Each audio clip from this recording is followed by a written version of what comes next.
I hope सब लोग अच्छे होंगे। तो चलिए आज के इस वीडियो में हम पढ़ेंगे नीति आयोग के बारे में। तो शुरू से लेकर अंत तक इसकी हिस्ट्री क्या है, प्रेजेंट में इसका क्या सिनेरियो है और हमारे एग्जाम में ये कहाँ से यहाँ से क्वेश्चन पूछे जाते हैं, कौन कौन से पॉइंट्स ऐसे हैं जो कि हमेशा हमें याद रखने हैं, वो सभी हम बात करेंगे।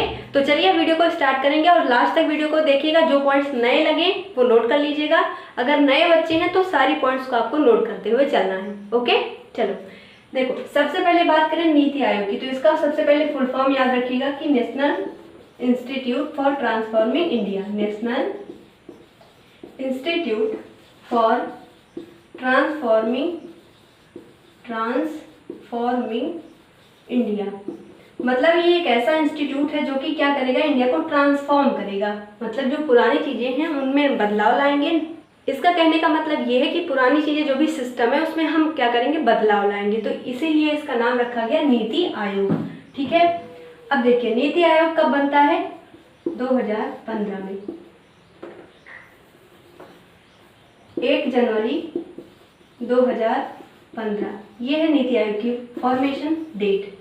अब बात करें कि क्या नीति आयोग 2015 में बना, तो क्या इसके पहले कोई और बॉडी थी या फिर ऐसे ही डायरेक्ट 1 जनवरी 2015 को ऐसा सोचा गया और नीति आयोग बना दिया गया। तो देखिए इसके पहले क्या है, योजना आयोग हमारे यहाँ हुआ करता था। क्या था, योजना आयोग, प्लानिंग कमीशन। ये कमीशन हमारे यहाँ भारत में हुआ करती थी और ये कमीशन कब बनती है, 1950 में बनती है। इस कमीशन को बनाने के लिए 1946 में एक कमेटी बनाई गई थी। कमेटी को हेड किसके द्वारा किया गया था, केसी नियोगी जी के द्वारा इस कमेटी को हेड किया गया था। इन्होंने कहा कि ऐसा एक कोई बॉडी होना चाहिए जो कि भारत में जो भी चीज़ें, जो भी सिस्टम है वो कैसे सिस्टमेटिक ढंग से चल रही हैं, उसमें क्या रिफॉर्म्स लाने हैं, इन सभी के बारे में जो भारत को एक विकास के पथ पर आगे लेकर जाए, उसके लिए एक संस्था होनी चाहिए। तो इन्होंने रिकमेंडेशन दिया था, बनाई गई थी कमेटी कब, 1946 में। हेड किसने किया, केसी नियोगी जी ने, और इन्होंने दिया तब ये प्लानिंग कमीशन हमारे भारत में आता है कब, 1950 में। मंथ याद रखिएगा, कई बार एसएससी क्या करता है, मंथ पूछ लेता है। तो मार्च 1950 में प्लानिंग कमीशन बन के आता है। अब देखिए इसी की जगह पर नीति आयोग बनता है कब, 2015 में। और नीति आयोग को बनाने के लिए यहाँ पर एक प्रस्ताव लाया गया था। कब लाया गया था, 13 अगस्त 2014। 13 अगस्त 2014 को प्रस्ताव आया था और 1 जनवरी 2015 को ये बॉडी बनकर आती है। अब देखिए ये भारत के लिए किस तरीके से काम करती है। तो ये भारत के लिए थिंक टैंक के रूप में काम करती है। इसको बोला जाता है थिंक टैंक। ठीक है, अब थिंक टैंक के साथ साथ यहाँ पर ये भी ध्यान रखिए कुछ ये इंडेक्सेस भी जारी करते हैं। जैसे एसडीजी इंडेक्स इनके द्वारा जारी किया जाता है। लीड यहाँ पर एक इंडेक्स है, इसको भी जारी किया जाता है। अब जैसे एसडीजी इंडेक्स, जैसे हेल्थ इंडेक्स जारी किया जाता है, हेल्थ इंडेक्स। एजुकेशन इंडेक्स भी इन्हीं के द्वारा जारी किया जाता है। हेल्थ हो गया, एजुकेशन हो गया, लीड इंडेक्स हो गया, एसडीजी इंडेक्स हो गया। तो एसडीजी इंडेक्स जब जारी किया गया तो इसमें सबसे टॉप पर कौन सी सिटी रही थी, तो शिमला इसमें टॉप पर रही। लीड के इंडेक्स में कौन टॉप पर रहा था, गुजरात इसमें टॉप पर रहा था। ये इंडेक्सेस भी आपसे पूछे जाते हैं कि इस इंडेक्स में कौन सिटी या कौन सा राज्य टॉप पर है। हेल्थ इंडेक्स बात करें, एजुकेशन इंडेक्स, इन दोनों में कौन टॉप पर है, हमेशा के लिए याद रखिएगा केरला ही इस पर टॉप में आता है। क्योंकि जो केरला है वो हमारे इंडिया का सबसे ज़्यादा लिटरेट स्टेट है, मोस्ट लिटरेट स्टेट है, और वहाँ पर महिलाओं की लिटरेसी सबसे ज़्यादा है, तो इसलिए और ज़्यादा इंपॉर्टेंट है। तो ये हो गया नीति आयोग क्या काम करता है, थिंक टैंक के रूप में काम करता है। कौन कौन से इंडेक्सेस जारी करता है जो इंपॉर्टेंट है मैंने यहाँ पे लिख दिया है।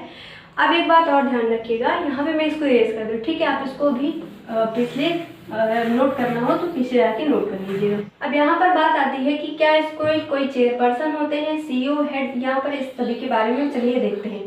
इसमें क्या होता है, एक सीईओ होते हैं, ठीक है, एक होते हैं चेयरपर्सन, एक तो हो गए सीईओ, एक हो गए चेयरपर्सन, और एक हो गए यहाँ पर वाइस चेयरपर्सन, वाइस चेयरपर्सन। तो इसका सीईओ अभी प्रेजेंट में कौन है, इसके प्रेजेंट में सीईओ, तो BVR Subrahmanyam, BVR Subrahmanyam present में सीईओ है।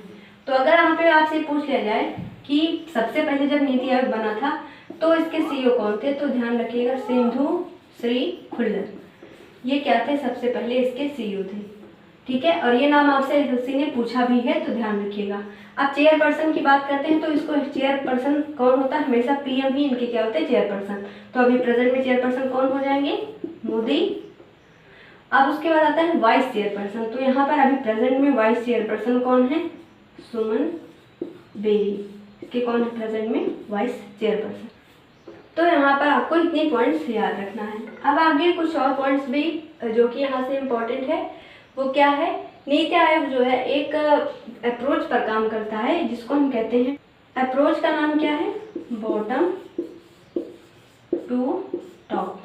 ये क्या है, इनकी अप्रोच है, इस अप्रोच पर ये काम करते हैं।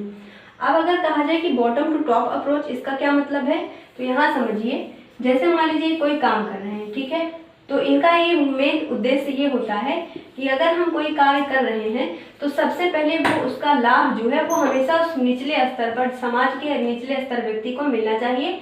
सबसे पहले निचला स्तर व्यक्ति कवर किया जाएगा, फिर ऊपर आते आते हम सबसे ऊपर को कवर करेंगे।